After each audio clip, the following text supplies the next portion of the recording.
The wind was a physical presence, a constant, cruel hand pushing against the thin walls of the shack, seeking entry through every crack and gap. Inside, Elara huddled by the meager fire, the heat a small, defiant circle against the encroaching cold. Snow piled against the single window, obscuring the already limited view of the world outside, the world that had cast her out. This small dwelling, perched on the unforgiving edge of town, was less a home and more a cage, albeit one she had chosen in desperation, a place where she could exist without directly facing the scorn that followed her like a shadow. The town itself was a cluster of warmer, sturdier buildings just visible through the swirling snow when the wind briefly relented, a beacon of community she was forbidden to approach. They had made that clear, with their averted gazes, their tight lips, the children shooed away when she passed. The few times she'd needed supplies, the storekeeper had served her with glacial efficiency, counting out the meager coins she had left. His eyes never meeting hers, a silent indictment sharper than any shouted accusation. Her secret, or what they believed her secret to be, was a brand on her forehead, visible only to their judgmental eyes. Yet it governed her every movement, dictated the boundaries of her small, isolated existence. Fear was a dull ache in her chest, mingling with the constant gnaw of hunger and the relentless chill. She feared the winter, its indifferent power to freeze the life from her bones.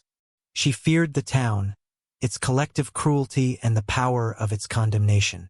And she feared the memories, the phantom whispers of a time before, a life irrevocably lost. The air in the shack was thick with the scent of wood smoke and stale fear. Every day was a battle for survival, a scraping together of fuel and food, a desperate hope that the walls would hold, that her strength wouldn't fail. The stakes were stark, brutal. Endure or succumb. The isolation was a physical weight, heavier than the snowdrifts outside. She was alone, utterly and completely, with only her fear and the ghost of her past for company. Her gaze drifted towards the window again, straining to pierce the white curtain. A lone figure on horseback was moving slowly through the swirling snow, approaching the town. A stranger, new eyes. The thought sent a fresh tremor of apprehension through her. Strangers were a gamble. Sometimes they offered brief, fleeting kindness born of ignorance, but more often, the town's poison spread quickly, and their eyes would harden, mirroring the coldness she already knew so well. She pulled her threadbare shawl tighter, the wool scratchy against her skin, a futile barrier against the external cold and the internal dread. The figure grew closer, a dark silhouette against the white landscape. It was a man, broad-shouldered even beneath a heavy coat. Not a trader, not a prospector. The way he sat his horse, the quiet deliberation of his movement, suggested something else. A knot tightened in her stomach. Who was he? Why was he coming here? To this town that clung to its isolation and its prejudices like a shield? She watched until he reached the edge of the buildings, then turned away, retreating into the dim, smoky interior of the shack, hoping he would pass by, hoping his path would not intersect with hers. But a new arrival in a town this small was like a stone dropped in a still pond. The ripples spread, inevitably touching everything. And she, existing on the furthest shore, knew she would not escape their reach. The new arrival rode into the heart of town, his presence a quiet disruption to the rhythm of the snowy afternoon. He was tall, with a stillness about him that spoke of competence and reserve. His eyes, when they briefly met those of the townsfolk who paused their chores to watch him, were a clear, assessing gray, betraying little. He wore a badge pinned to his coat, a simple star that proclaimed him sheriff, a replacement for the previous one who had left abruptly the previous autumn. He dismounted in front of the general store, his movements economical and deliberate. There was no swagger, no bluster, just a quiet authority that seemed to emanate from within. As he tied his horse, conversations hushed, windows offered curious, assessing glances. He was an unknown quantity, and in a small, insular town like this, the unknown was regarded with suspicion. Elara, watching from the window of her shack, felt a prickle of that same suspicion, overlaid with her usual wariness of anyone new. She saw him enter the store, the door closing behind him, sealing him within the warm, bustling center of the community she was denied. She imagined the questions he would be asked, the explanations he would give, the subtle, probing tests he would be subjected to. And she knew, with a certainty that chilled her more than the wind, that her name would come up. It always did. A cautionary tale, a symbol of something they wished to keep buried, a convenient target for their collective unease and self-righteousness. They would whisper about her, paint her with broad, damning strokes, tell him just enough to poison the well before he ever had a chance to form his own impression. The word ruined would be uttered, perhaps with a sigh of pity, perhaps with a curl of the lip, but always with the same underlying message. She was beyond redemption, beyond help, a pariah to be avoided. From her distance, she saw the store door open and close, saw figures move within, their gestures animated. Gossip, she thought, the lifeblood of the town. The sheriff emerged a while later, carrying a few parcels. He stood on the porch for a moment, his gaze sweeping across the street, the buildings, the snow-covered landscape stretching away to the hills. And then his eyes seemed to settle, not on the main street, but towards the edge of town, towards her shack. It was only for an instant, a brief pause, but it was long enough to make her heart skip a beat. Had he heard already? Had their whispers already reached him? Or was it just a casual glance at the periphery? She couldn't tell. His expression was unreadable, the gray eyes giving away nothing. He didn't linger. He mounted his horse and rode slowly towards the small building designated as the sheriff's office and jail. As he passed the other townsfolk, she saw the brief nods of greeting, the tentative smiles offered and received. He seemed to respond with quiet courtesy, neither overtly friendly nor dismissive. He was assessing them just as they were assessing him. He was an outsider like her, but one granted provisional entry, while she remained permanently beyond the pale. The thought brought a fresh wave of loneliness. He had a place, a role, a purpose here. She had none but to simply endure. The snow continued to fall, muffling the sounds of the town, deepening her sense of isolation. She turned from the window again, the image of the sheriff's steady gaze lingering in her mind. Another variable in her precarious existence. Another pair of eyes that would, eventually, reflect the town's judgment back at her. She sank back into the cold air of her shack, the brief flicker of curiosity about the new sheriff extinguished by the familiar weight of her fear and resignation. Survival remained her sole occupation, a relentless, exhausting task performed in the shadows, away from the light of human connection. Winter tightened its grip on the valley. The snow fell relentlessly for days, burying the land in a deep, silent white. The wind whipped the drifts into sculptures of ice and snow, making travel treacherous, even within the small confines of the town. For Alara, the blizzard was a siege. Her already dwindling supply of firewood was melting away, the cold seeping deeper into her small shack. The fire dwindled to embers, then to nothing, leaving her shivering beneath a pile of threadbare blankets. Hunger was a constant, sharp pain. She had rationed her meager stores fiercely, but they were nearly gone. Desperation was a cold, hard knot in her stomach, a twin to the fear. To seek help was unthinkable. The town had made it clear she was on her own. To give up felt dangerously close. She spent her days huddled, conserving energy, watching the white world outside through her frosted window, a prisoner of the storm and her circumstances. On the third day of the harshest blizzard, when the wind screamed like a banshee and the snow was waist-deep outside her door, she saw a figure moving through the white chaos. It was the sheriff, his head bent against the wind, a dark shape against the swirling snow. He was moving slowly, deliberately, breaking a trail. He wasn't coming directly towards her shack, but seemed to be patrolling the edge of town, checking on the outlying properties. As he neared the boundary line, where her land met the town's unofficial edge, he stopped. He wasn't looking at her shack.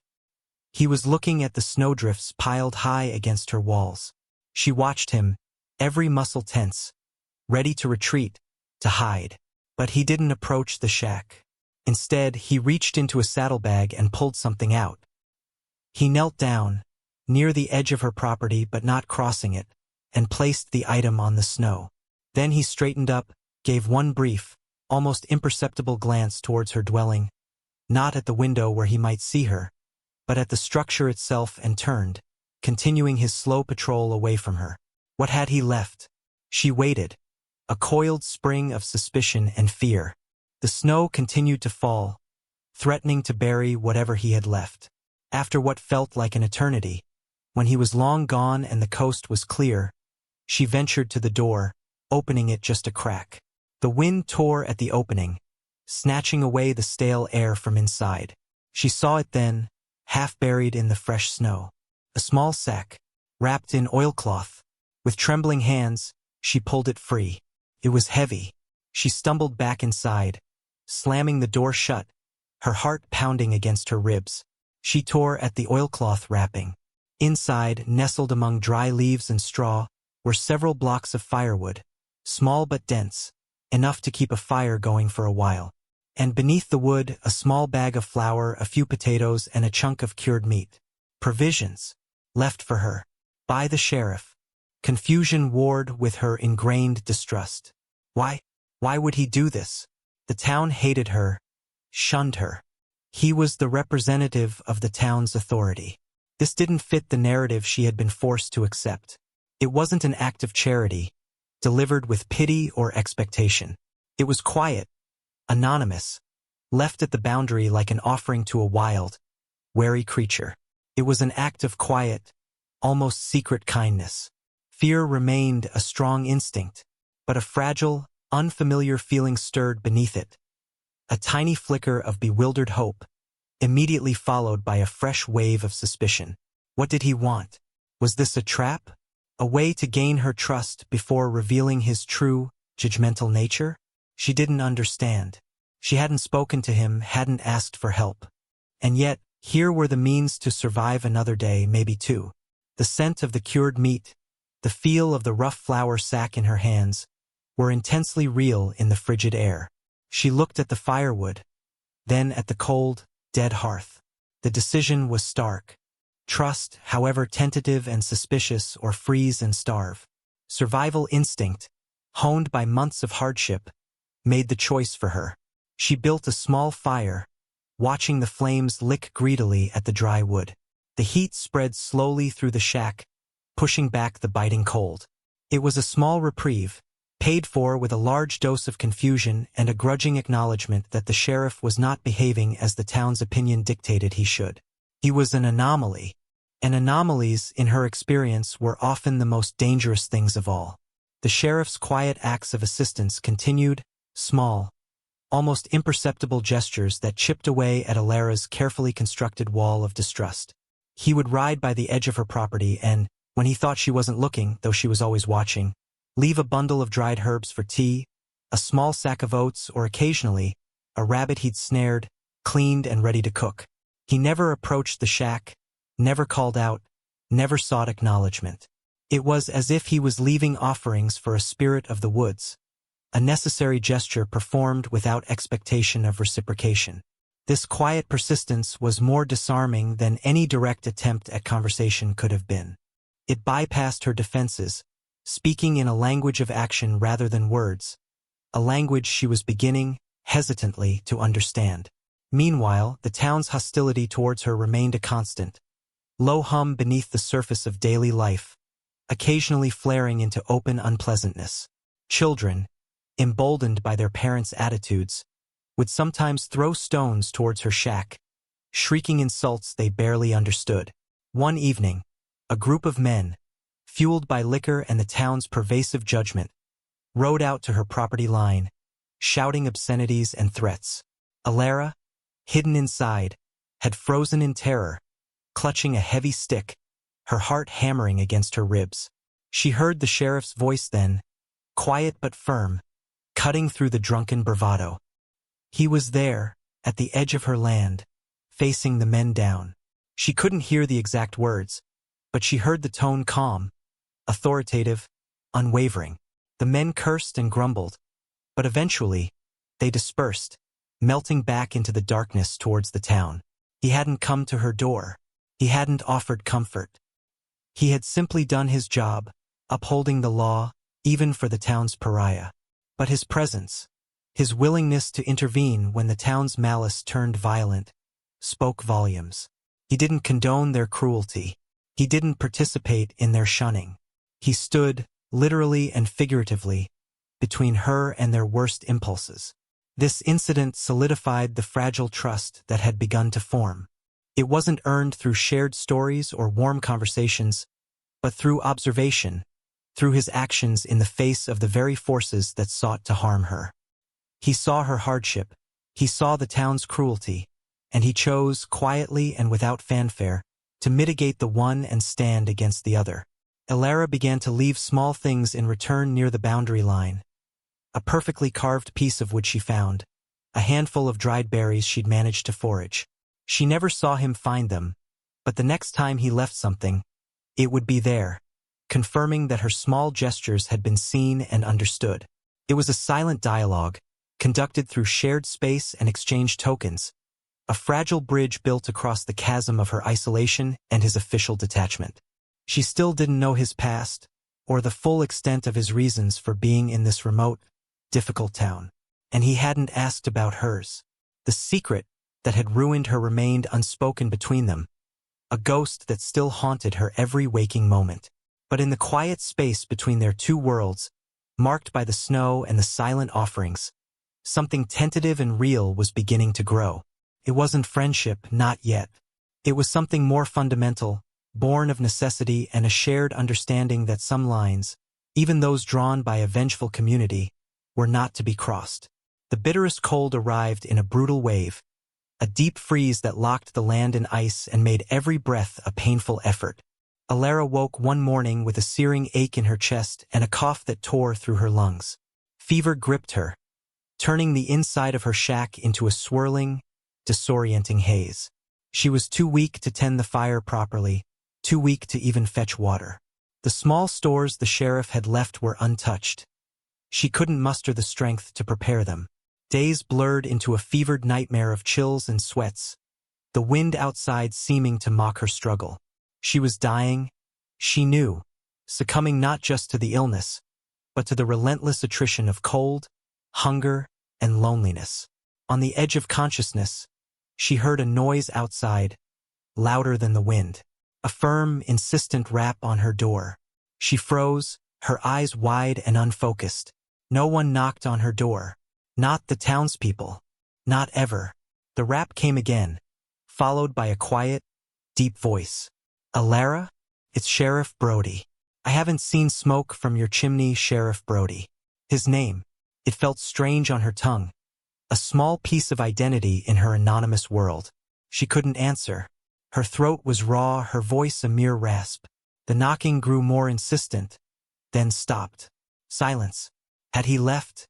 Relief warred with a fresh wave of despair. Then, the sound of wood splintering, and the door creaked open, letting in a blast of frigid air and swirling snow. He stood in the doorway, a tall, solid figure framed by the white chaos outside. He took one look at her, huddled and shivering beneath the blankets, her face pale and slick with sweat, and his expression shifted, the unreadable gray eyes softening slightly with concern. He didn't hesitate.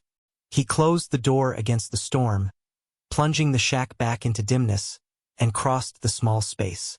He knelt by her side, his presence a sudden, overwhelming warmth. He didn't touch her, but his hand hovered near her forehead. "You're burning up," he said, his voice quiet but firm. Need to get a fire going, he moved with efficient purpose, adding the wood he had left to the hearth, coaxing the embers back to life. The small flames flickered, casting dancing shadows on the walls. He found her water pail, empty and frozen solid, and left, returning moments later with a fresh one, having evidently melted snow outside.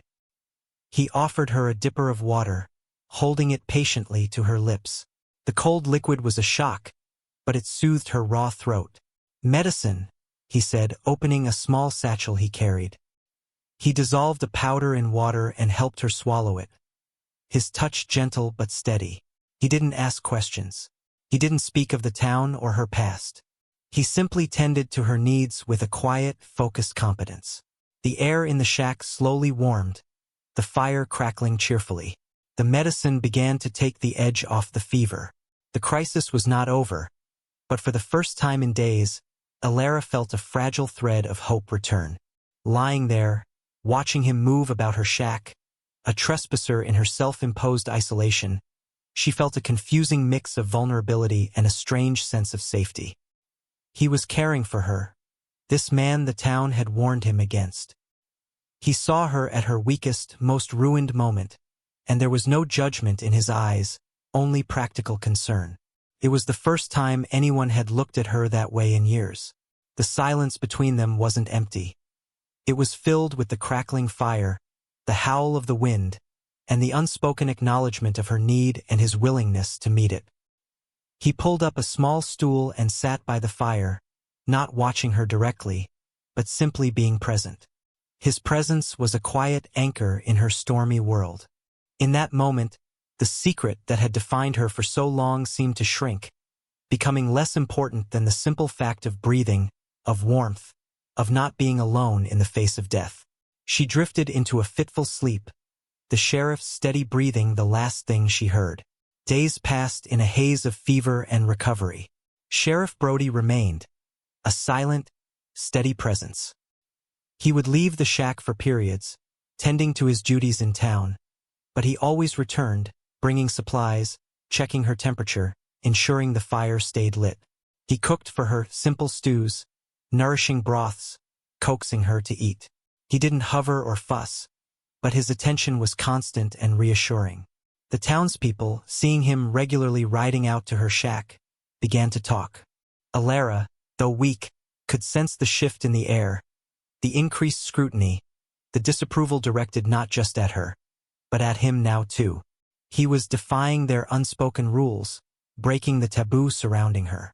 One afternoon, feeling stronger, she managed to sit up. He was stirring a pot over the fire. The silence between them was no longer awkward, but held a quiet familiarity. "Why?" she managed to ask, her voice still raspy. He paused, looking into the fire. "Didn't seem right to leave you," he said simply, without turning. No one should be left to die alone. It wasn't the answer she expected. Not pity, not a grand gesture, just a statement of simple human decency. "The town," she prompted, needing to understand his defiance. They shun me. Because of she trailed off, the old fear tightening her chest. He turned then, his gray eyes meeting hers. They were steady, calm. "I've heard the stories, Alara," he said softly. "I've heard what they say." He didn't say he believed them. He didn't ask for her side. He simply acknowledged that he had heard the poison they spread. "They say you're ruined," she whispered, the words still having the power to wound. He was silent for a long moment, his gaze holding hers. "Everyone has ghosts, Alara," he said finally. "Things they regret, things done to them. Doesn't mean you're ruined. Just means you've lived." It wasn't absolution, but it was acceptance. A quiet, profound acceptance that didn't demand explanations or apologies. It was the first time in years she had heard those words, "just means you've lived," applied to her in a way that didn't sound like a condemnation. He didn't push for details about her past, the secret that had led her here. He seemed to understand that some wounds were too deep, too raw, to be exposed until they were ready. But sensing the slight easing in her posture, the hint of vulnerability she had shown, he offered something of himself.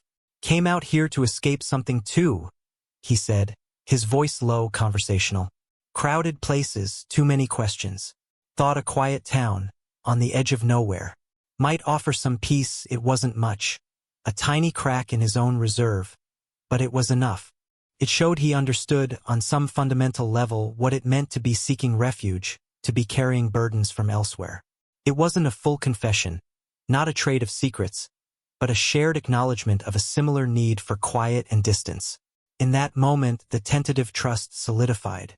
It was no longer just about survival, about his quiet generosity in the face of the town's malice. It was about a shared understanding, a recognition of kindred spirits existing on the periphery. The ruined woman and the stoic sheriff, finding common ground in the isolating landscape of their pasts and the harsh reality of their present. He turned back to the fire, the moment of shared vulnerability passing. But something fundamental had shifted between them. The silence that settled was different now. It was comfortable, companionable. The threat outside, from the town and the winter, still loomed.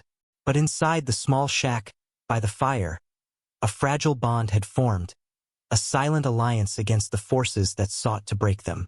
As Alara regained her strength, the unspoken bond between her and Sheriff Brody deepened, built on quiet actions and shared glances rather than lengthy conversations. He continued to visit, bringing supplies, checking on her, his presence a reassuring anchor.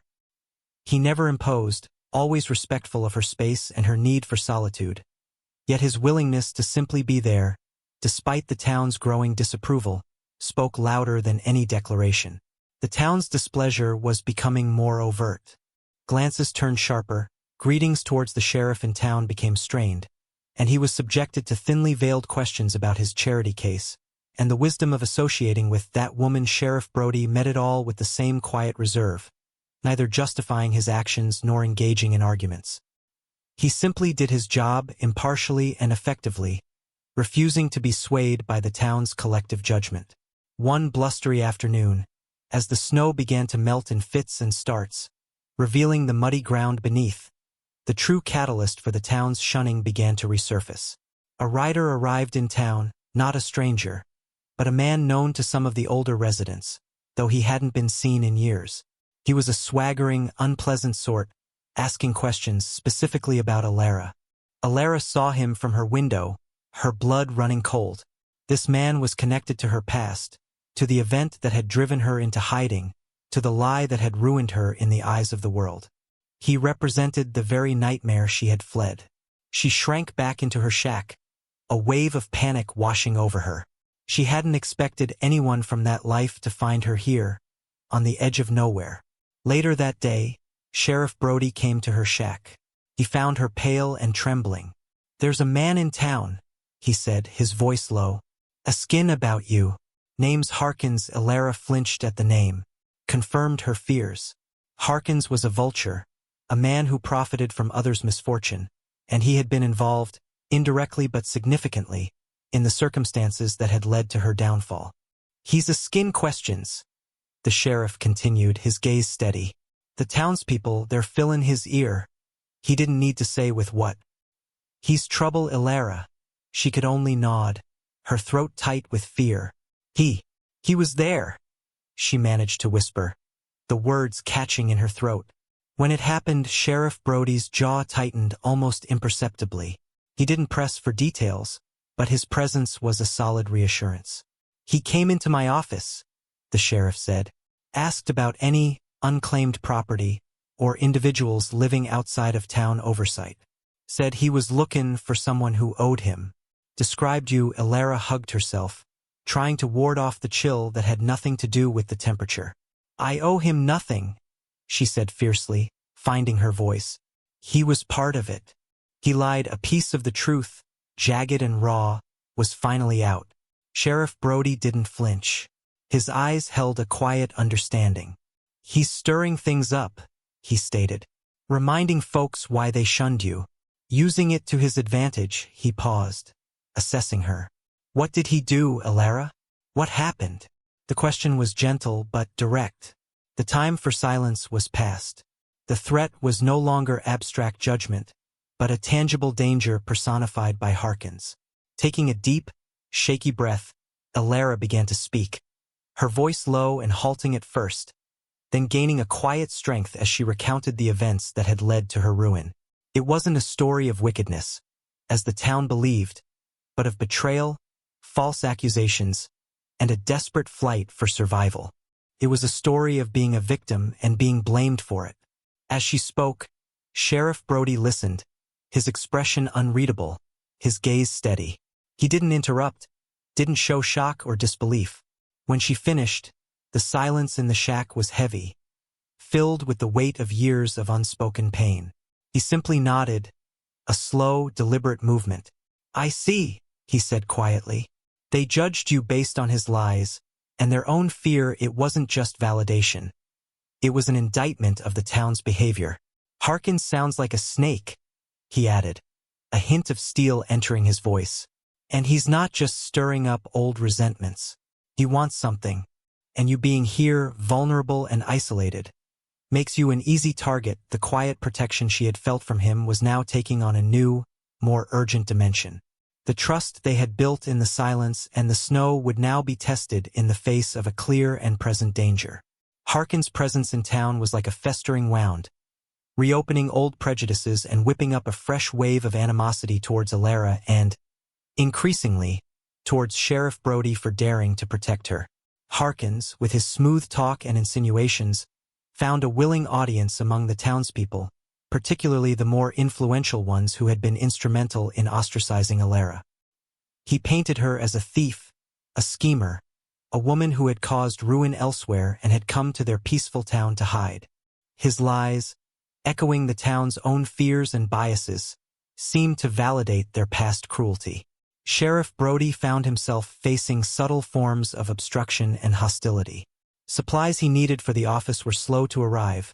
Local men who sometimes served as deputies found excuses to be unavailable, and the general atmosphere in the saloon and general store turned cold and unwelcoming when he was present. The town was making it clear whose side they were on. They're pushing back, he told Alara one evening, sitting by her fire. Harkins has riled them up. He's promising them something, maybe a share of whatever he hopes to get from you, or just the satisfaction of seeing you brought low. Alara listened, her hands clasped tightly in her lap.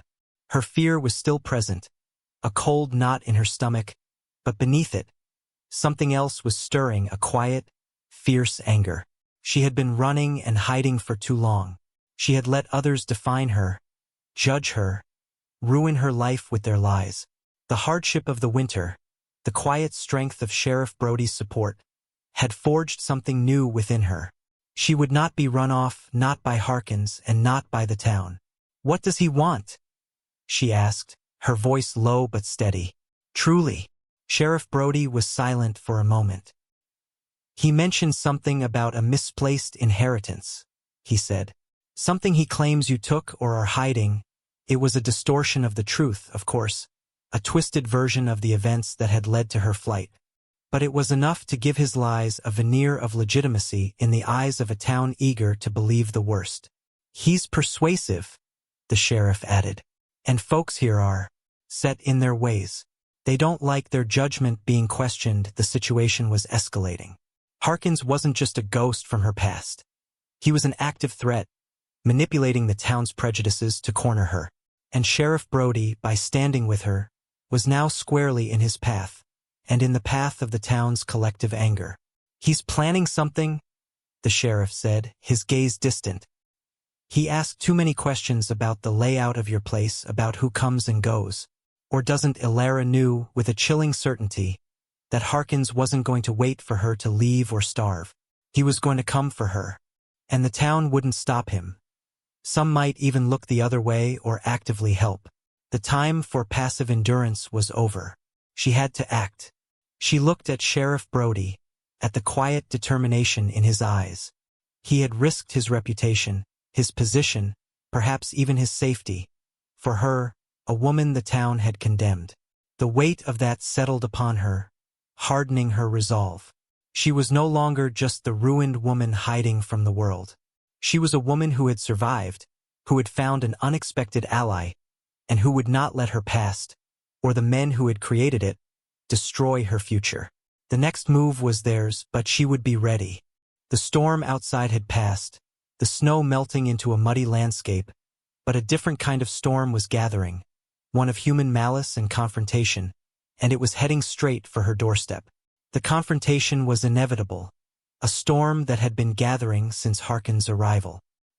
He made his move one evening as twilight deepened, bringing with him a few of the more vocal townsmen, their faces grim with a mixture of righteousness and anticipation.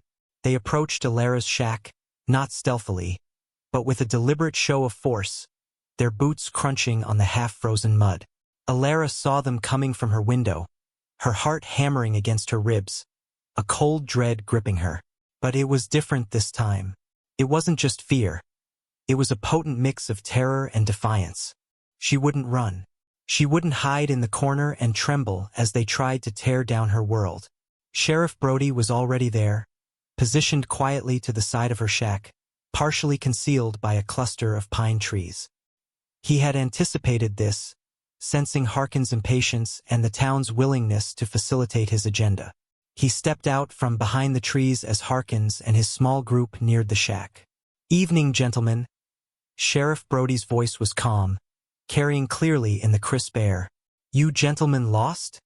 Harkins stopped, his swagger faltering for just a moment before he recovered. "Not lost, Sheriff," he sneered. "Just here to collect what's owed. Found the woman who cheated me. She's hidin' in there." He gestured towards Alara's shack with his chin. The townsman behind him shuffled awkwardly, avoiding the sheriff's steady gaze.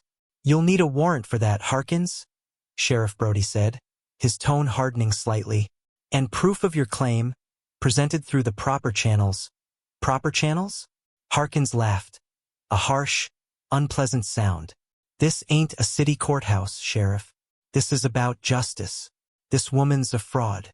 The town knows it." He glanced back at the townsmen, seeking their affirmation.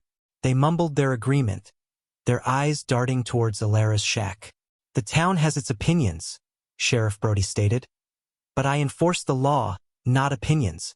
And the law says you don't get to harass a resident, warranted or not." "Resident?" Harkins scoffed. "She ain't a resident. She's nobody.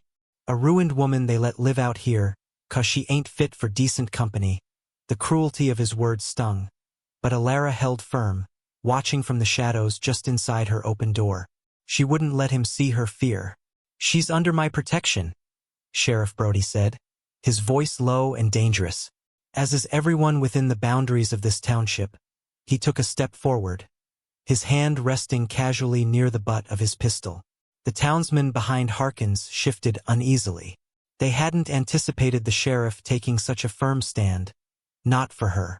Harkins, sensing their wavering, straightened up, his eyes narrowing. "You sittin' with her, Sheriff? Against the decent folks of this town? You sure you want to do that?" He was challenging not just Brody's authority, but his allegiance. "I'm sittin' with the law," Brody replied, his voice unwavering. "And with what's right, this was the moment. The point of no return." Harkins knew he couldn't back down now without losing face. He took a step towards the door. "Step aside, Sheriff. This doesn't concern you." Alara knew she couldn't wait any longer. This wasn't just Brody's fight. It was hers. Stepping out of the doorway, into the dim light filtering from the shack, she stood beside Sheriff Brody. She was pale, but her gaze was steady, meeting Harkins' surprised eyes. "He doesn't have to step aside, Harkins," she said, her voice quiet but clear, carrying the weight of her past and her newfound resolve. "Because you're not here for what's owed. You're here because you're afraid. Afraid the truth will come out." Her unexpected appearance, her defiant stance, stole the wind from Harkins' sails for a second. The townsman behind him gasped softly. The ruined woman, speaking for herself, standing tall beside the sheriff. The stage was set. The long-feared confrontation had arrived, not in the shadows, but out in the open, with the cold ground underfoot and the judgment of the town hanging in the air. The air crackled with tension, the quiet defiance of Alara and Sheriff Brody facing down the malice of Harkins and the uneasy presence of the townsman. Harkins recovered quickly from his surprise at Alara's appearance, a nasty smile spreading across his face. Well, look who decided to crawl out of her hole," he sneered, directing his words at Alara, trying to strip away her dignity with contempt. "Come to beg for mercy, girl?" Alara stood straighter, meeting his gaze without flinching. "I've never begged for anything from the likes of you, Harkins," she said, her voice stronger now, infused with the quiet rage that had been building for years. "You're here for the same reason you were there back then, to take what isn't yours." To twist the truth, Sheriff Brody stood beside her, a silent, unwavering presence, his hand still near his weapon, his eyes never leaving Harkins. The townsmen behind Harkins shuffled, clearly uncomfortable with the turn the confrontation was taking. They had come to see a ruined woman brought low, not to witness her defiant stand or to be drawn into a potential shootout with their new sheriff. Truth, Harkins scoffed, though a flicker of unease crossed his features.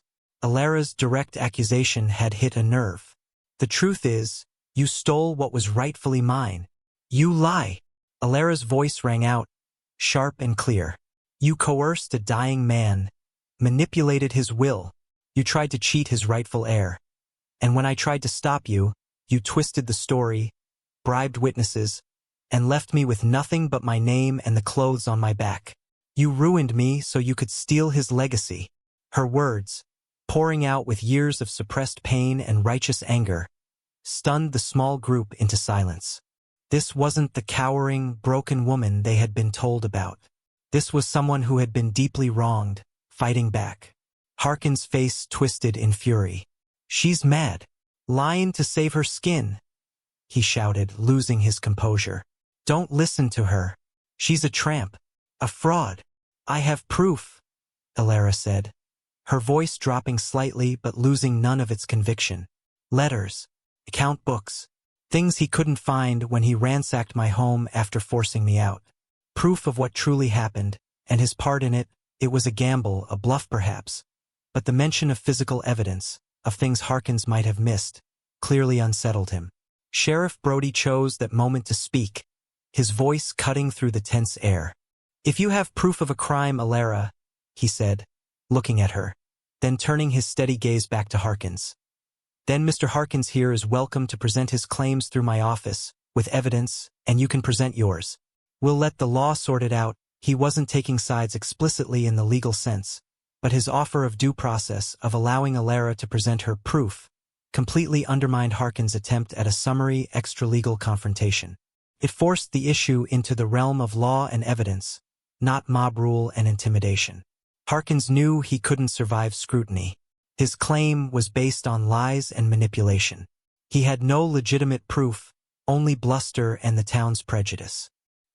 He looked from Alara, standing resolute beside the sheriff, to the sheriff's unwavering stance, and finally at the faces of the townsmen, who were now looking decidedly nervous.